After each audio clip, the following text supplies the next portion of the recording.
He chose to save the little girl first, knowing he might not survive to save her parents. At the hospital reunion, his confession made everyone tremble. The rain came down hard on Detroit streets, driving pedestrians to seek shelter wherever they could find it.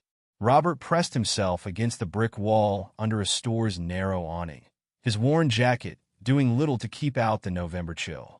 He watched as people hurried past, briefcases held over their heads, expensive shoes splashing through puddles. His stomach growled. It had been almost 20 hours since his last meal at the Methodist shelter. The soup kitchen wouldn't open for another 3 hours. "Hey, you can't stay here," a voice called out. Robert looked up to see the shop owner standing in the doorway, arms crossed. "You're scaring away customers." Robert nodded, gathering his threadbare backpack. "Sorry, just trying to stay dry. Try the shelter," the man said, not unkindly but firm.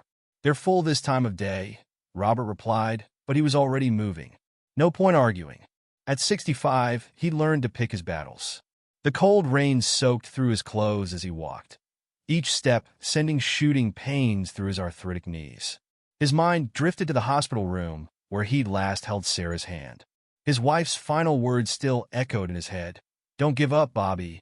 But that was before the bills came, before the house went into foreclosure, before everything fell apart. A passing car hit a puddle, spraying dirty water across his legs. The driver didn't even slow down. Robert wiped his face with a damp sleeve and kept walking. The construction site ahead usually needed day laborers. He'd worked there twice last week, hauling debris for minimum wage. Cash under the table. The foreman, Mike, was decent enough not to ask questions about social security numbers or permanent addresses. "Sorry, old-timer," Mike said when Robert approached the site office. "Nothing today. Maybe next week." Robert nodded, trying to hide his disappointment. "Thanks anyway."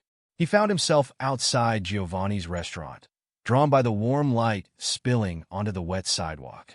Through the window, he could see families gathered around tables, steam rising from plates of pasta, children laughing. A little girl, maybe 7 or 8, caught his eye and waved. Robert waved back, then quickly moved on before her parents could notice. The abandoned warehouse on Jefferson Street offered some shelter from the rain. Robert knew the spot well. The broken window on the east side that could be reached by climbing a dumpster, the relatively dry corner behind some old shipping crates where he sometimes slept when the shelters were full. He settled into his corner, wrapping his wet jacket tighter around his shoulders. The warehouse creaked and groaned in the wind, but at least he was out of the rain. Robert pulled out his most valuable possession, a worn photograph of Sarah, smiling on their front porch. The edges were frayed, but her face was still clear. "I miss you," he whispered. The thunder crashed outside, making him jump. Then came another sound, the screech of tires on wet pavement, followed by the unmistakable crunch of metal meeting metal at high speed. Robert was on his feet before he could think, moving toward the sound. Maybe it was nothing. Maybe someone else would help. Maybe. The crash had happened right outside. A black SUV lay on its side, steam rising from its crumpled hood. And there, barely visible through the rain-streaked windows, he saw movement. Then he heard the scream, high-pitched, terrified, a child's scream, and Robert knew his night was far from over. Robert's feet splashed through puddles as he ran toward the overturned SUV. The child's screams pierced through the sound of rain and thunder. A small crowd had already gathered, their phones held high, recording the scene. "Someone call 911, Robert shouted, but the onlookers just stood there, transfixed by the growing smoke from the engine. "I already did," a woman called back. "They're coming." The screaming got louder. Through the passenger window, Robert saw a small girl strapped in her car seat, hanging sideways due to the vehicle's position. Dark curls framed her terrified face. "Hey, sweetie," Robert called out, pressing his face close to the window. "I'm going to help you." "What's your name?" "Sarah," she choked out between sobs. The name hit him like a punch to the gut. "I want my mommy." "Hang on, Sarah. I'm coming." Robert grabbed the door handle and pulled. It didn't budge. He tried again, straining until his muscles screamed in protest. "Please," a woman's voice came from the front seat. "Get my baby out." Robert could barely see the mother, pinned behind the deployed airbag. The father was unconscious in the driver's seat, blood trickling down his face. The smoke from the engine was getting thicker. Robert's hands shook as he looked around for something, anything to break the window. The crowd had grown larger, but no one stepped forward to help. "Back up," he shouted at the girl. She pressed herself against her seat as Robert picked up a piece of broken concrete from the roadside. His arthritis flared as he gripped the rough edge. The first hit cracked the window. The second created a hole. On the third strike, the glass shattered inward. Sharp edges cut into Robert's hands as he reached through the opening. "It hurts," Sarah cried as Robert struggled with the car seat buckle. His fingers were slick with blood and rain, making it hard to grip the mechanism. "Got it." The buckle finally released. Robert pulled Sarah toward him, trying to avoid the broken glass. Her yellow raincoat caught on something, forcing him to twist awkwardly to free her. "My mommy and daddy." Sarah grabbed his jacket. "Help them too." The smoke was turning black now. Robert could feel heat from the engine compartment. He turned to the crowd. "Help me with the front doors." A few people stepped forward, then jumped back as a small explosion rocked the vehicle. Flames appeared under the hood. "Please," the mother begged. "Save our baby." Robert looked at the growing flames, then at the trapped parents. The father was starting to stir, moaning softly. The mother reached through the gap between the seats, touching her daughter's hand one last time. "Go," she whispered to Robert. "Take her." He hesitated for just a moment, then pulled Sarah close to his chest and backed away from the vehicle. The heat was intense now, forcing the crowd to retreat. "No!" Sarah screamed, struggling in his arms. "Go back." "Mommy! Daddy!" Robert held her tighter, shielding her face against his shoulder. His throat burned from the smoke. The cuts on his hands left bloody smears on Sarah's yellow raincoat. Another explosion rocked the street. Robert turned away, protecting Sarah with his body as heat washed over them. The crowd scattered, some still filming with their phones. "I'm sorry," he whispered, not sure if he was talking to Sarah or her parents. "I'm so sorry." Sirens wailed in the distance, getting closer. Sarah's small body shook with sobs against his chest. Robert's legs gave out, and he sank to his knees on the wet pavement, still holding her. The heat from the burning vehicle was like a wall at his back. He could hear the fire crackling, the metal groaning. The rain seemed to have no effect on the flames. "What's taking so long?" someone in the crowd shouted. The sirens were closer now, but still not close enough. Robert rocked Sarah gently, the way he used to rock his wife when the pain got too bad. "Help is coming," he said. "Just hold on." The fire trucks arrived first, their red lights painting the rain-slicked street. Paramedics followed shortly after. Someone tried to take Sarah from Robert's arms, but she clung to him, screaming. "Sir, we need to check her for injuries," a paramedic said firmly. "You hear that, Sarah?" Robert spoke softly. "These people are here to help. They're going to make sure you're okay." She looked up at him with tear-filled eyes. "Don't leave." "I won't," he promised, though he knew it was a lie. He couldn't stay. People would ask questions. They want to know who he was, where he lived. They'd see him for what he really was, a homeless man who couldn't even save both parents. The firefighters were already attacking the blaze with their hoses. More emergency vehicles arrived, their sirens adding to the chaos. Camera flashes sparked in the darkness as news crews appeared. Robert waited until Sarah was safely in the ambulance, then slipped away through the crowd. His hands were shaking badly now, whether from cold, pain, or shock, he couldn't tell. He made it 3 blocks before his legs gave out again. In a dark alley, away from the cameras and the chaos, Robert finally let himself break down. The image of Sarah's mother, reaching for her daughter one last time, would haunt him forever. The rain continued to fall, washing away the blood, but not the memory. The sun hadn't risen yet when Robert heard the first newscast through a storefront television display. He stood in the shadows, watching as footage of the burning SUV played across multiple screens. Heroic rescue by an unidentified man, the reporter's voice carried through the glass. Saved a 7-year-old girl moments before. Robert pulled his collar higher and kept walking. His hands throbbed where the glass had cut them, crude bandages made from a torn shirt already soaked through. The morning air was sharp with cold, his wet clothes from the night before still clinging to his skin. "Hey, ain't you the guy?" A street vendor setting up his coffee cart squinted at Robert. "From the accident last night?"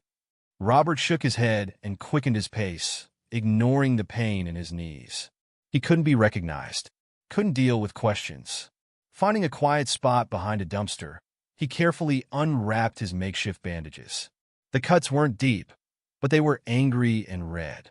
His hands shook as he tried to rewrap them. "Damn," he muttered, fumbling with the cloth. A memory flashed, Sarah's mother reaching through the seats, touching her daughter's hand. Had she known it would be the last time? A police siren wailed nearby, making him flinch. Robert gathered his few belongings and moved on. He needed to find somewhere quiet, somewhere to think. The bridge over the river offered some shelter, and more importantly, privacy. Robert sat with his back against the concrete support, watching the water flow past. His stomach growled, reminding him he hadn't eaten since yesterday morning. A newspaper blew past, catching on his foot. The headline screamed, "Miracle Rescue. Parents survive fiery crash." Robert blinked hard, grabbing the paper with trembling hands. He read quickly, his heart pounding. Extracted by firefighters minutes after initial explosion. Critical but stable condition at Detroit General. They were alive. Somehow, they were alive. Robert let out a breath he didn't know he'd been holding. The paper slipped from his fingers, carried away by the wind. A group of teenagers passed overhead on the bridge, their voices carrying down to his hiding spot. "Did you see that video last night?" "Yeah, that old dude just ran right up to the car. My cousin was there," said the guy. Disappeared right after. Probably a guardian angel or something. Robert almost laughed at that last part. Some angel he was, sitting under a bridge with bleeding hands and empty pockets. His phone buzzed, an old flip phone he kept charged for emergencies, loaded with precious few minutes. The number was unfamiliar. "Hello, Bobby. It's Mike from the construction site. Listen, I saw the news. That was you, wasn't it?" Robert's throat tightened. "Mike, Don't worry, I won't tell nobody. But I got work today if you want it. Inside work, nothing heavy. I can't. My hands. Just come by. We'll figure something out." The line went dead. Robert stared at the phone, then tucked it away. Mike was a good guy, but he couldn't risk being recognized. More sirens in the distance. Robert pulled himself to his feet, wincing at the stiffness in his joints. He needed to move, to think, to figure out what to do next. The hospital wasn't far. Detroit General loomed ahead, its windows reflecting the morning sun. Robert found himself walking toward it before he could stop himself. In the parking lot, news vans were already set up, reporters doing live stand-ups. Robert watched from across the street as a man in a suit talked to the cameras. "My sister and brother-in-law are fighters. We're just grateful to the mystery man who saved our Sarah. If you're out there watching this, please come forward. We want to thank you properly." Robert turned away, his chest tight. He didn't deserve thanks. He'd almost left them to die. A small shop caught his eye, one of those dollar stores that sold everything. In the window, a stack of newspapers showed the burning car, flames lighting up the night sky. Robert went inside, counting the few coins in his pocket. The clerk looked up as he approached the counter. "Can I help you?" "Paper," Robert said, pushing the coins forward. The clerk's eyes narrowed at his appearance, but he took the money and handed over the newspaper. Finding a quiet bench in a nearby park, Robert read the full story. The parents, David and Lisa Chun, had swerved to avoid a drunk driver. Both were in intensive care, but expected to survive. Sarah was being cared for by her uncle while they recovered. The article included quotes from witnesses, describing how an elderly man had appeared out of nowhere to save the child. Some claimed he was homeless. Others said he looked like a professor. No one seemed to agree on the details. Robert's hands left bloody smears on the newspaper pages. He should feel good about this, shouldn't he? Everyone lived. It was a happy ending. So why did he feel so hollow? A police car cruised past the park, and Robert instinctively ducked his head. They'd be looking for him now, wanting a statement, maybe even wondering why he ran. His stomach cramped again, reminding him of his hunger. The soup kitchen would be open soon. He could get something to eat, clean up a bit in their bathroom. But as he stood to leave, a small voice stopped him. "Mister? Is that you?" Robert froze. He knew that voice. Slowly, he turned around. Sarah stood there, her uncle a few steps behind her. She still wore the yellow raincoat, now clean and dry. Her dark eyes were fixed on his face. "It is you," she said. "I knew it was—" Her uncle stepped forward, recognition dawning on his face. "Sir, please wait." But Robert was already running, ignoring the pain in his hands, his knees, his chest.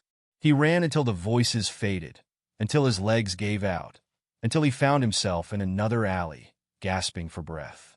They'd seen him. They knew. It was only a matter of time now. Robert slid down the wall, his legs shaking. The newspaper lay crumpled in his bleeding hands, the story of his cowardice printed in black and white. Some hero he turned out to be. The cuts on Robert's hands wouldn't stop bleeding. He sat in the back of the soup kitchen, away from the other patrons, trying to eat his soup with trembling fingers. Each time he gripped the spoon, fresh blood seeped through the makeshift bandages. "Robert?" Sister Mary approached his table, her weathered face creased with concern. "Your hands need proper medical attention." "I'm fine," he mumbled, but the nun wasn't having it. "There's a free clinic 3 blocks from here. I'm calling them now." She pulled out her phone. No arguments. Robert stared into his soup. The nuns had always been kind to him, especially Sister Mary. She'd never asked about his past, never pushed him to get his life together like some of the other shelter workers. "They can take you now," she said, returning to his table. "I'll walk you there myself." The clinic waiting room was crowded with crying babies and coughing adults. Robert felt eyes on him as Sister Mary helped him fill out the paperwork. No insurance, no address, no emergency contact. "Robert?" A young doctor called his name after an hour. "Come on back." The examination room was small and sterile. Robert perched awkwardly on the edge of the bed, paper crinkling beneath him. "These cuts are infected," the doctor said, examining his hands. "How did this happen?" Robert stayed silent. "Wait a minute." The doctor looked closer at his face. "Were you the one from the accident last night? The man who saved that little girl?" "Just fix my hands," Robert said quietly. "Please." The doctor nodded, seeming to understand. He cleaned the wounds carefully, applying antibiotic ointment and proper bandages. "You need antibiotics," he said, writing a prescription. "And these bandages should be changed daily." "I can't afford." "It's covered," the doctor interrupted. "Sister Mary has an arrangement with us for her people." Her people. The homeless. The invisible ones. Back outside, Sister Mary waited with a small bag. "Your medicine," she said. "And some clean bandages." "Thank you," Robert managed. His hands felt better already, properly wrapped and treated. "The news says that family survived," Sister Mary said carefully. "They're looking for you." Robert shook his head. "I can't." "Why not?" "Because—" He struggled to find the words. "I'm nothing. Nobody. They'll want to know my story. Want to help, but I can't. I can't be helped." Sister Mary touched his arm gently. "Everyone can be helped, Robert. Even you." He pulled away. "I have to go." "Where?" "Anywhere. Away from here." But he didn't go far. His feet carried him toward Detroit General again, drawn like a magnet. The news vans were gone now, replaced by regular hospital traffic. Robert found a bench across the street, watching people come and go. Somewhere in that building, Sarah's parents were fighting for their lives. Because of him? Or in spite of him? A police car pulled up to the hospital entrance. Robert tensed, ready to run, but it was just a routine patrol. Still, he couldn't stay here. It wasn't safe. His phone buzzed again. "Mike from the construction site." "Bobby, where are you?" "Got some guys here want to meet you." "Stop calling, Mike. They're offering a reward, you know, for information about you." Robert hung up. A reward. Of course. They'd find him now, for sure. He walked aimlessly through the city streets, past shops and restaurants where he'd once been welcome. Before Sarah, his wife, not the little girl, got sick. Before the bills piled up. Before everything fell apart. A television in a store window showed Sarah's face, the little girl this time. She was smiling, holding a teddy bear, her uncle standing beside her. Still searching for the mysterious hero. The caption read, Robert touched the window gently, leaving a smudge. She looked happy at least. Safe. His reflection stared back at him. Gray hair wild, clothes dirty and torn, fresh bandages stark white against his weathered skin. What could he possibly offer people like them? What right did he have to enter their world? A group of teenagers passed by, one of them pointing at the TV. My brother was there, one said. So the guy was some homeless dude? No way.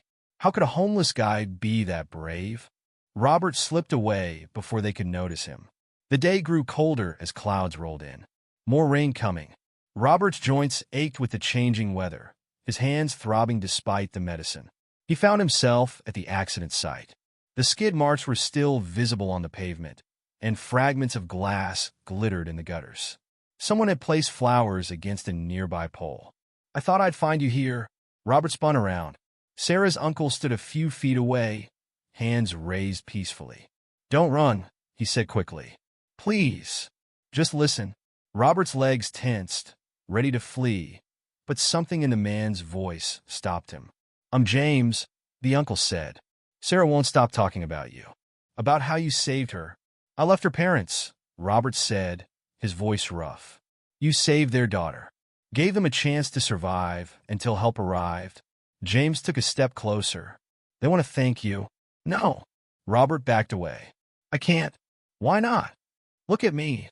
Robert gestured to his ragged clothes, his bandaged hands. I'm nobody. Nothing. Just let me disappear. You're the man who saved my niece, James said firmly. That makes you somebody to us? A police siren wailed in the distance. Robert flinched. You're not in trouble, James said quickly. The police just want a statement. That's all. I can't, Robert repeated. Please understand. At least come see Sarah. She's scared you've forgotten her. That stopped Robert cold. Forgotten her? She has nightmares. Keeps asking for the angel man who saved her. James pulled out a card. This is my number. When you're ready, call me. Robert stared at the card, but didn't take it. James set it on top of the flowers by the pole. They're going to take Sarah's parents off sedation tomorrow, James said. They're expected to wake up. It would mean a lot if you were there. Robert said nothing, and after a moment, James walked away. The card seemed to glow against the dark flowers. Robert picked it up with trembling fingers, running his thumb over the embossed letters. James Chun, Project Manager, Chun Construction Ltd. A real person, a real life, a real chance to what? Start over? Be someone again? The rain started falling, soft at first, then harder. Robert tucked the card into his pocket, next to his wife's photo. What should I do, Sarah? He whispered, but his wife's smiling face offered no answers. In the distance, thunder rolled across the city. Robert pulled his coat tighter and began walking. He had a decision to make. Robert stood in the public bathroom of a gas station, staring at his reflection in the scratched mirror. He'd spent his last few dollars on a disposable razor and soap from the dollar store. His hands shook as he tried to clean himself up. Sir? The attendant knocked on the door. Everything okay in there? 5 more minutes, Robert called back. He'd already washed his face and hair in the tiny sink, borrowed a comb from the attendant. The fresh bandages from Sister Mary made his hands look almost normal. His old jacket was too dirty, too recognizable. He'd traded it at the shelter for a cleaner one, slightly too small, but presentable enough. It would have to do.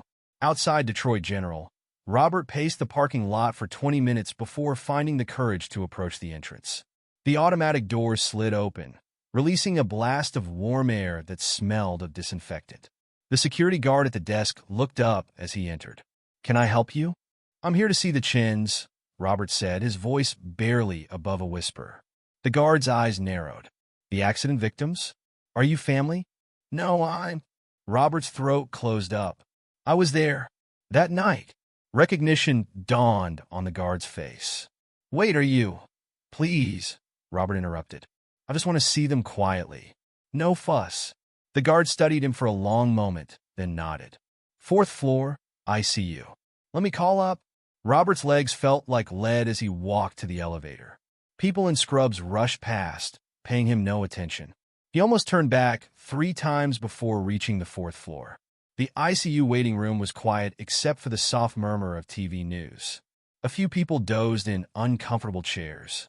And there, curled up with a book, was Sarah. She looked up as if sensing his presence. Her eyes widened. "Angel man," she cried out, launching herself across the room. Robert caught her instinctively, his bandaged hands gentle on her shoulders. "Hey, kiddo, you came back." Sarah hugged his legs tight. "Uncle James said you would." James emerged from around the corner, coffee cup in hand. "Robert, thank you for coming." Other people in the waiting room were staring now, whispering. Robert fought the urge to run. "How are they?" he asked instead. "Better?" James set down his coffee. "They're bringing them out of sedation now. Should be awake soon." Sarah tugged on Robert's jacket. "Want to see my drawing? I made it for you." She pulled him to a small table covered in crayons and paper. The drawing showed a stick figure in gray holding hands with a smaller figure in yellow. "That's you and me," she explained. "From the fire." Robert touched the paper gently. "It's beautiful." A doctor appeared in the doorway. "Mr. Chun, they're starting to wake up." Sarah grabbed Robert's hand. "Come on. Mommy and Daddy will want to see you." "I don't know if," Robert started, but James cut him off. "Please. They need to thank you." The ICU room was dim and quiet except for the steady beeping of monitors. Lisa Chun lay in one bed, her husband David in another. Their faces were bruised but peaceful. Lisa's eyes fluttered open first. "Sarah," she whispered. "Mommy!" Sarah rushed to her side. "Look who came!" Lisa turned her head slowly, focusing on Robert. Her eyes filled with tears. "You," she said softly. "You saved our baby." "I'm sorry," Robert blurted out. "I'm sorry I couldn't." "Come here," Lisa interrupted, reaching out her hand. Robert approached hesitantly. Her fingers were warm when they gripped his. "Thank you," she whispered. "Thank you for choosing her first." In the other bed, David stirred. "Lisa? Sarah? Daddy?" Sarah bounced between the beds. "The angel man came back." David's eyes found Robert. "I remember you. Through the smoke. You promised to take care of her." "I just did what anyone would do," Robert mumbled. "No," David said firmly. "You didn't. You ran toward danger when everyone else ran away." A nurse appeared in the doorway. "I'm sorry, but they need rest." 5 more minutes," Lisa pleaded. She hadn't let go of Robert's hand. "Why did you run away?" Sarah asked suddenly. After the ambulance came, the room fell silent except for the beeping monitors. Robert looked down at his bandaged hands. "Because," he said finally, "I didn't think I deserved to stay." "Why not?" Sarah's voice was genuinely confused. "Because Robert's voice cracked. "I'm nobody. I live on the streets. I have nothing to offer." "You offered your life," David said quietly. "For our daughter." "Where do you sleep?" Sarah asked, ignoring the adult's tension. "Sarah," James warned, but she persisted. "Do you have a bed? Like mine?" "No," Robert admitted. "Not anymore." "Why not?" The monitors beeped steadily in the silence. Robert felt Lisa's hand tighten on his. "Because," he said finally, "I lost everything when my wife got sick. Like your parents got hurt, but she didn't get better." "What was her name?" Lisa asked softly. "Sarah," Robert whispered. Her name was Sarah too. Small arms wrapped around his waist as little Sarah hugged him tight. "You can share my room," she offered. "I have bunk beds." A choked laugh escaped Robert's throat, somewhere between a sob and a chuckle. "Sarah's right," James said suddenly. "Not about the bunk beds, but we have space. A small apartment above the garage of my building. It's nothing fancy, but—" "No," Robert said automatically. "I couldn't. Please," Lisa interrupted. "Let us help you. Like you helped us?" "I didn't help for a reward," Robert protested. "This isn't a reward," David said. "This is what people do for family." "I'm not." "You saved our daughter," Lisa said firmly. "That makes you family." The nurse reappeared. "Really need to wrap this up?" Sarah hugged Robert again. "Please stay," she whispered. "I don't want you to disappear again." Robert looked at these people, these strangers who were offering him a chance he never expected. His hands trembled as he reached into his pocket, pulling out the worn photo of his wife. "What do you think, Sarah?" he whispered to the picture. "Should I let them help?" His wife's frozen smile seemed warmer somehow, more encouraging. "Okay," he said finally, his voice rough. "Okay." Sarah squealed with delight. James squeezed his shoulder. And in their hospital beds, David and Lisa Chin smiled. "Welcome home," Lisa whispered. And for the first time in years, Robert let himself believe it might be true. Chapter 6. Second chances. Robert sat in James Chin's office, feeling out of place in his borrowed jacket. The construction company's headquarters was modest but well-maintained, with blueprints covering the walls and a view of Detroit's skyline through wide windows. "Wait," James said, studying Robert's face. "Robert Thompson? From Miller Manufacturing?" Robert tensed. "That was a long time ago. I knew I recognized you. You were the floor supervisor, right? Before they closed down?" 15 years, Robert nodded. "Until the plant moved overseas." James leaned back in his chair. "Small world. I was just starting out then, running electrical contracts for Miller. You probably don't remember. Third floor rewiring," Robert interrupted. "You finished ahead of schedule. Did good work." A smile crossed James's face. "You do remember?" "I remember everything," Robert said quietly. "Before it all fell apart." James's expression sobered. "Tell me what happened, please." Robert stared at his bandaged hands. "Sarah, my wife got sick. Cancer. The insurance covered some, but not enough. Borrowed against the house. Emptied our savings. After she died," he shrugged. "The bills kept coming. Nobody wants to hire a 60-year-old factory worker. And you've been on the streets since then? Shelters when I can get in. Parks, abandoned buildings when I can't." The office door burst open and little Sarah ran in, followed by a harried-looking receptionist. "I'm sorry, Mr. Chun," she insisted. "It's okay, Jenny." James waved her off. "Sarah, shouldn't you be with your aunt? She's talking to the doctors." Sarah climbed onto the chair next to Robert. "Are you coming home with us today?" "Sarah," James warned, but she continued. "Because I helped Aunt Jenny clean the garage apartment. It's really nice. There's a bed and everything." Robert's throat tightened. "Listen, kiddo, before you say no," James interrupted. "Let me make you an offer. A real one. Not charity. I don't need. We need a maintenance supervisor," James said firmly. "Someone who knows buildings inside and out. Someone experienced." Robert blinked. "What?" "Full-time position. Benefits included. The apartment comes with the job. All our building supervisors live on site." "I haven't worked in years," Robert protested. "My papers, my ID, everything's gone. We'll help with that." James pulled out a folder. "Lisa's sister is a social worker. She's already started the process." Sarah tugged on Robert's sleeve. "Please say yes. Mommy and Daddy really want you to stay." Robert stood abruptly, pacing to the window. The city sprawled below, the same streets he'd been sleeping on for years. "Why?" he asked finally. "Why do all this for me? You really don't know?" James joined him at the window. "You saved Sarah. You gave my sister and brother-in-law a chance to live. How could we not help you?" "I'm broken," Robert whispered. "Used up? You don't want someone like me. Actually, you're exactly what we want." James's voice was firm. "Someone who runs toward danger instead of away. Someone who puts others first. Someone who understands the value of second chances." Sarah slipped her small hand into Robert's. "And I need someone to read me stories. Daddy's too hurt right now." A laugh escaped Robert's throat, surprising him. "You don't give up, do you?" "No." Sarah grinned. "Just like you didn't give up in the fire." The phone on James's desk buzzed. "Mr. Chin? The hospital called. Your sister's being moved to regular room today. Tell them we'll be right there." James turned to Robert. "Come with us. See how well they're doing. Then decide." The hospital room was brighter than the ICU, with actual windows and space for flowers. Lisa sat up in bed, color returning to her face. David was in a wheelchair beside her, his leg in a cast, but his eyes alert. "Robert."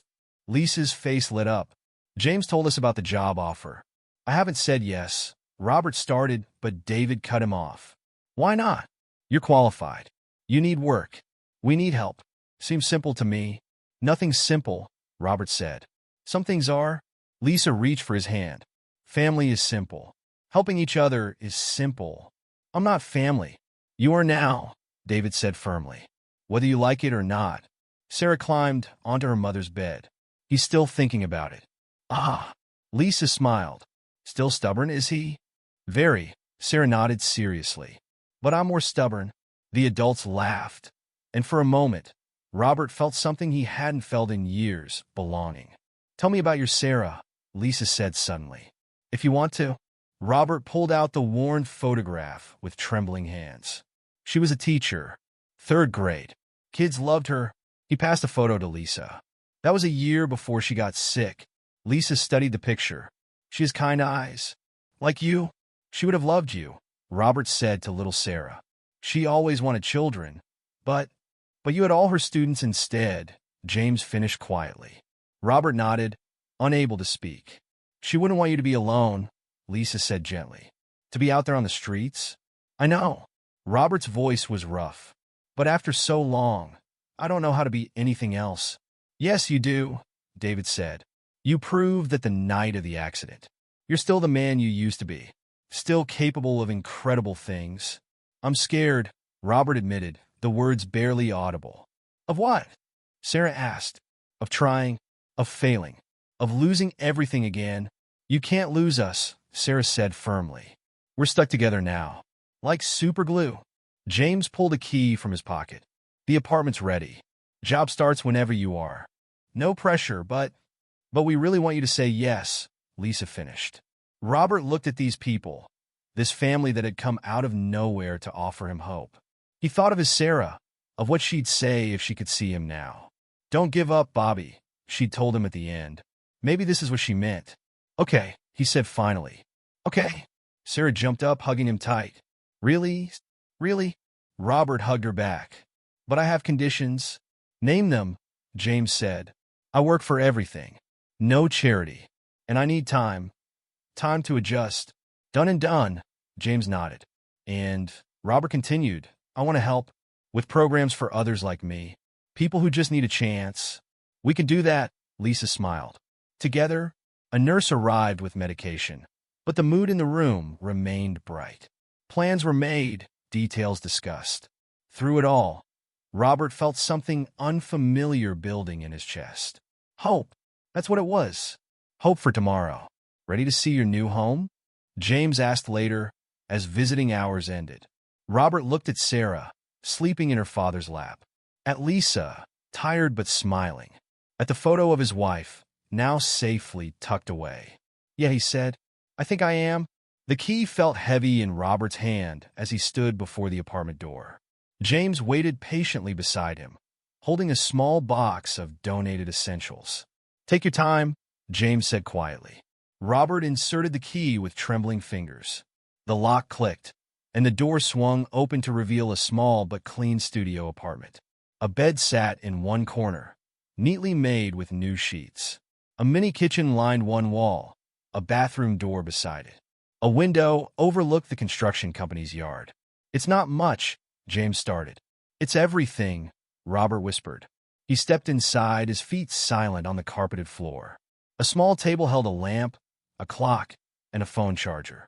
Basic toiletries waited in the bathroom.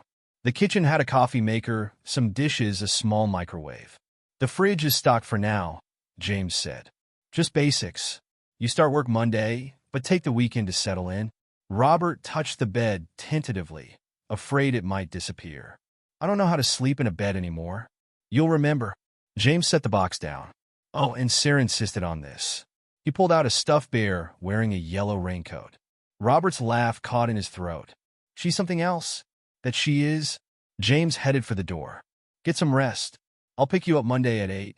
The door closed, leaving Robert alone in his first real space in years. He sat on the bed, the mattress foreign under him. The silence felt loud after so long on the streets. The bathroom mirror showed a stranger, clean-shaven, hair trimmed, wearing new clothes from James's brother-in-law. The bandages on his hands were fresh, courtesy of the hospital's last checkup. Robert turned on the shower, hot water streaming instantly. No more gas station sinks. No more shelter showers with their 5-minute limits. The water pressure almost knocked him down, his body forgetting what a real shower felt like. He stayed under the spray until his skin turned pink, using the new soap and shampoo. Clean clothes, clean towels, a toothbrush that no one else had used. Night fell as Robert paced the apartment, touching everything, learning his space. The bed still scared him. Too soft. Too normal. A knock at the door made him jump. "Mr. Robert?" Sarah's voice called. "Are you awake?" He opened the door to find Sarah and her Aunt Jenny, holding containers of food. "Mom said you need dinner," Sarah announced, pushing past him. "And company?" Jenny smiled apologetically. She insisted. "Hope Chinese is okay."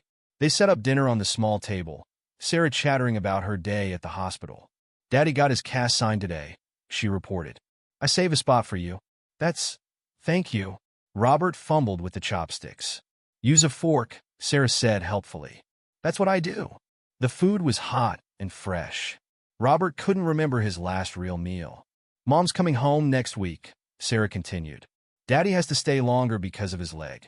But he's getting one of those cool wheelchairs that goes fast." "Sarah," Jenny warned, "wheelchairs aren't toys." "I know." Sarah turned to Robert. "Will you visit them tomorrow? Mom keeps asking." Yes. Of course."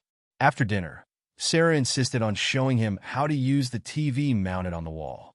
"Uncle James put Disney Plus on it for me," she explained. "For when I visit." "Sarah," Jenny checked her watch, "time to go. Robert needs rest." "But it's okay," Robert said quickly. "You can visit tomorrow." After they left, the silence returned.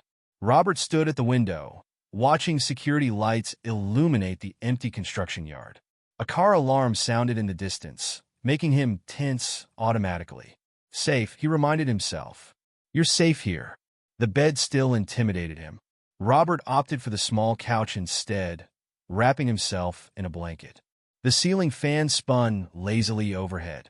He must have dozed off because suddenly it was morning. Sunlight streamed through the window. For a moment, panic gripped him. Where was he? Then memory returned. Home. He was home. The coffee maker proved simpler than expected. Robert sat at his table, drinking from a real mug, watching the construction yard come to life below. Another knock at the door. "Breakfast," Sarah called. "Mom said you need breakfast." This time it was James with Sarah, carrying bagels and cream cheese. "Sorry," James grinned. "She's appointed herself your personal chef." They ate together, Sarah explaining the critical differences between plain and everything bagels. James reviewed Monday's schedule, but Robert only half listened, overwhelmed by the normalcy of it all. "Ready to visit the hospitals?" James asked later. The hospital corridors felt different now. No more sneaking, no more fear. Lisa's face lit up when they entered. "Robert, how's the apartment?" He swallowed hard. "It's perfect." "Did you use the bear?" Sarah demanded. "He's guarding the couch." David wheeled himself over, his cast covered in colorful signatures. Sarah said, "You need to sign." Robert accepted the marker with shaking hands. His signature looked wobbly next to the others. "Perfect," David declared. "Now it's official." You're part of the family." That afternoon, Robert finally forced himself to leave the building. The streets felt different now. He wasn't invisible anymore. The shelter was serving lunch when he arrived. Sister Mary spotted him immediately. "Robert, we were worried." He showed her his bandaged hands, healing now, told her about the job, the apartment. "God works in mysterious ways," she smiled. "I want to help," he said. "Once I'm settled, these people gave me a chance. Others deserve the same." One day at a time, Sister Mary patted his arm. "You focus on healing first." Back in his apartment, Robert finally approached the bed. The sun was setting, painting the room orange. From his pocket, he pulled out Sarah's photo, his Sarah. The frame was shabby now, glass cracked. "I miss you," he whispered. "But I think you'd be happy about this." He placed the photo on the bedside table, adjusting it until his wife's smile seemed to fill the room. Then, slowly, Robert lay down on the bed. The mattress was too soft, the pillow too high. But as darkness fell, his body remembered. Muscles relaxed. Breathing slowed. For the first time in years, Robert Thompson fell asleep in a real bed, in a real home, with hope for tomorrow. And somewhere, he was sure, Sarah was smiling. Robert's first day on the job started before sunrise. He walked the construction yard in the pre-dawn light, learning the layout, checking locks and equipment. His new uniform felt stiff, the company logo sharp against the dark fabric. "Morning, Mr. Thompson," A young worker called out. News had spread fast about the new maintenance supervisor. Morning, Robert replied, still unused to being acknowledged. The maintenance office was small but organized. Lists of tasks, schedules, and emergency contacts covered one wall. A desk held a computer that James promised to help him learn. First crisis of the day, James appeared in the doorway. Coffee makers broken in the main office. Robert smiled. I can handle that. His hands were steadier now, the cuts almost healed. The coffee maker's problem was simple: a clogged filter basket. Workers drifted in as the smell of fresh coffee spread. Lifesaver, Jenny said, grabbing a cup. Sarah's asking when you're coming for dinner. Tonight, Robert nodded. Promised her mom. Lisa had come home yesterday. The apartment above the garage was close enough to visit during lunch breaks, which Sarah insisted upon. The morning passed quickly. Robert fixed 3 door locks, replaced some lighting, and helped coordinate a delivery of construction materials. Work felt good. Normal. At lunch, he climbed the stairs to the Chin's apartment. Lisa answered the door, moving slowly but smiling. Right on time, she said. Sarah made sandwiches. With the crust cut off, Sarah announced proudly, presenting plates. They ate together, Sarah chattering about school, Lisa asking Robert about his morning. The domesticity of it all still felt surreal. David's coming home tomorrow, Lisa said.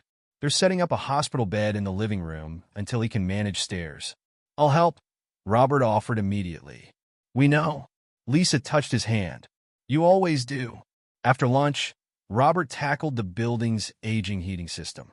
The familiar work absorbed him until a commotion outside caught his attention. A group had gathered near the gate. At the center, an older man argued with security. Sir, you need to leave, the guard was saying. Robert recognized him from the shelters.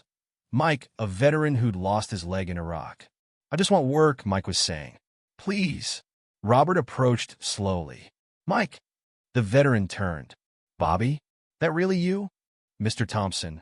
The guard started, but Robert held up a hand. It's okay. I know him. He turned to Mike. Come to my office. The maintenance office felt cramped with both men inside. Mike stared at Robert's uniform. Heard rumors you got a job, he said. Didn't believe it. Things change. Robert gestured to a chair. What happened to the VA housing? Lost it. Paperwork mess. Mike's shoulders slumped. Just need a chance, you know. Robert didn't know. He picked up his phone. James? Got a minute? An hour later, Mike left with a temporary position on the cleaning crew and directions to Sister Mary for housing assistance. Thank you, he said gruffly to Robert. For not forgetting? Never, Robert replied. That evening, Sarah insisted on giving Robert a tour of their apartment, showing him where everything would go once David came home. His bed goes here, she pointed, and you'll sit there when you visit. Speaking of visiting, Lisa called from the kitchen. We're having a welcome home dinner tomorrow. Nothing fancy, just family. Family. The word still caught him off guard. I'll be there, he promised. Back in his apartment, Robert finally tackled the box of documents James's sister had helped him obtain. New ID, social security card, bank account information. His whole life, rebuilt in manila folders. A knock at the door revealed Sarah in pajamas, clutching a book. Mom said I could ask you for one story, she announced. Lisa appeared behind her. If you're not too tired. Robert welcomed them in. Sarah settled on the couch, opening the book. It's about a lost dog finding a home, she explained. Like you found us? Robert's throat tightened as he began to read.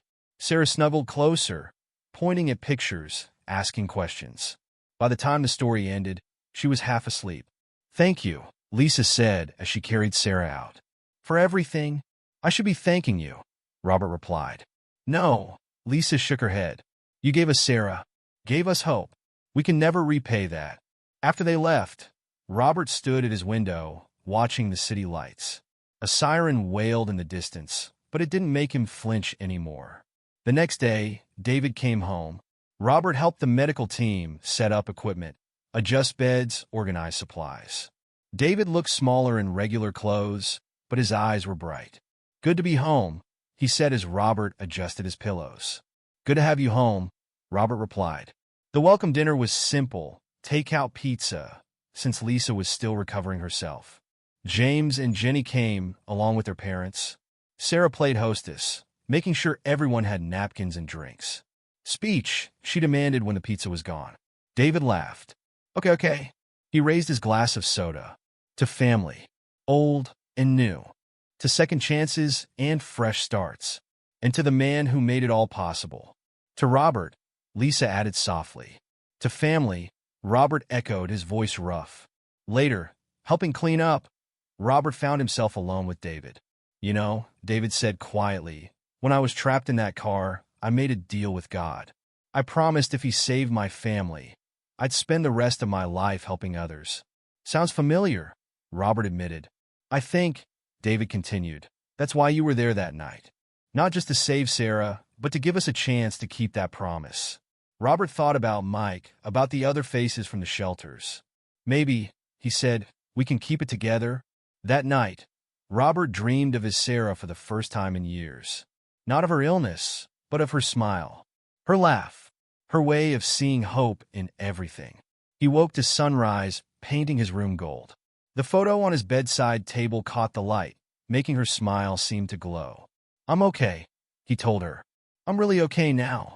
And for the first time in years, it was true. 1 year. Robert stood at the accident site, now transformed. Where burned pavement and broken glass once lay, a small garden bloomed. Sarah had insisted on yellow flowers, like my raincoat, she'd said. A simple plaque read, dedicated to second chances and those who give them. Ready? Lisa touched his arm gently. The whole family had gathered, David, now walking with a cane, Sarah bouncing between them, James and Jenny standing close by. Ready? Robert nodded. The news crew waited across the street. Robert had refused interviews for months, but this was different. This was about more than him now. Rolling in 3, 2, 1, the reporter smiled. Today marks 1 year since the miraculous rescue that changed not just one family, but an entire community. I'm standing with Robert Thompson and the Chin family. Robert let the others do most of the talking. He watched Sarah demonstrate how he'd carried her from the car, her yellow raincoat bright against the morning sky. And the foundation, the reporter prompted. The Second Chance Initiative, David explained, helping homeless individuals rebuild their lives through job training and housing assistance. 20 people housed so far, 15 employed full-time, including 6 at our company, James added. Mr. Thompson, the reporter turned to Robert. What made you stay? After years on the streets, why accept help now? Robert looked at Sarah, who gave him a thumbs up. Because, he said slowly, they didn't just offer charity. They offered family. And that's what everyone needs, a chance to belong somewhere again. The interview wrapped up. Sarah immediately demanded ice cream to celebrate. It's 9 in the morning, Lisa laughed. Perfect time for ice cream, David winked. They walked to the diner together, Robert automatically checking David's gait, ready to offer support if needed. The physical therapy had done wonders, but some injuries left permanent marks. Remember our first family dinner here? Sarah skipped ahead. When you didn't know how to order? Robert smiled. After years of soup kitchens and shelter meals, restaurant menus had seemed overwhelming. You helped me pick, he reminded her. Chocolate chip pancakes. Sarah announced to the waitress before anyone could stop her. For everyone. You heard the lady, David grinned. Over breakfast, they finalized plans for the foundation's next project, converting an old warehouse into transitional housing. Robert would oversee maintenance and job training. Mike's team can handle the electrical work, he said, thinking of the veteran who now supervised his own crew. And Sister Mary has 10 candidates ready for the program, Lisa added. Robert remembered his promise in the hospital a year ago. People who just need a chance, he'd said. Now it was happening. Uncle Robert, Sarah tugged his sleeve. She'd started calling him that 6 months ago. Can we visit the shelter after? I want to give them the books I collected. Sure, kiddo. The shelter looked different now. Fresh paint, new windows, proper heating. The foundation's first project. Sister Mary met them at the door. My favorite family. Inside, Sarah proudly presented her donation. Boxes of children's books for the shelter's new family room. They're about hope, she explained seriously.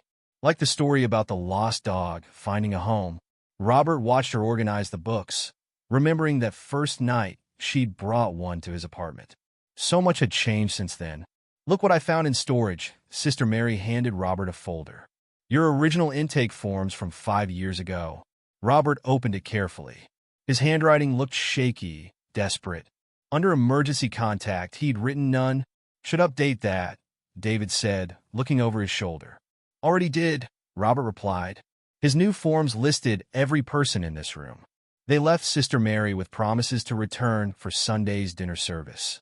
The foundation had started a program where local families cooked and served meals, eating alongside shelter residents. "Breaking bread together," Lisa had said. "That's how you start healing." Back at the construction yard, Robert checked in with his maintenance crews. 3 of his supervisors were foundation graduates, men and women who'd once lived under bridges and in doorways. Mr. Thompson, Mike approached with blueprints. Got the plans for the new building's accessibility features. They reviewed the designs together, making sure everything met David's exacting standards. The company had become a leader in accessible construction since the accident. "Never thought I'd be doing this again," Mike admitted. "Having a real job, a real purpose, makes 2 of us," Robert replied. Evening found them all at the Chin's apartment. It had become a tradition. Sunday family dinners, no excuses accepted. "Speech," Sarah demanded, just like that first night. Robert stood, looking at these people who'd become his family. At David and Lisa, who'd offered hope when he least expected it. At James and Jenny, who'd given him purpose again. At Mike, representing all those who'd found their second chances. And at Sarah, who'd hugged a broken old man on a rainy night and refused to let go. A year ago, he started, his voice rough. "I thought I was nothing. Nobody. Just another invisible person on the streets." He touched the photo in his pocket, his Sarah always close. "But someone very wise once told me not to give up. And because of that advice, I ran toward danger instead of away. Made a choice that changed everything." He looked at little Sarah, who beamed back at him. "Sometimes," he continued, "we think we're saving others, when really they're saving us. Sometimes family isn't what you're born into, but what you build together." Lisa wiped tears. David squeezed her hand. "So here's to choices." Robert raised his glass. "To second chances. To family, old and new. And to a little girl in a yellow raincoat who taught an old man how to live again. To love," Sarah added solemnly, raising her juice box. "To love," they echoed. Later, walking back to his apartment, Robert stopped at the garden. The yellow flowers glowed in the streetlights, like hope made visible. From his pocket, he took out 2 photos, his Sarah, smiling on their porch, and a new one taken today, surrounded by his new family. "Look what you did," he whispered to his wife's picture. "By telling me not to give up, you saved not just me, but all of us." The night was clear, stars visible despite the city lights. Somewhere in the distance, sirens wailed, but now they meant something different. Now they meant help was coming. Robert Thompson stood in his garden of second chances, 2 families held close in his hands, and knew with absolute certainty that he was exactly where he was meant to be. Home.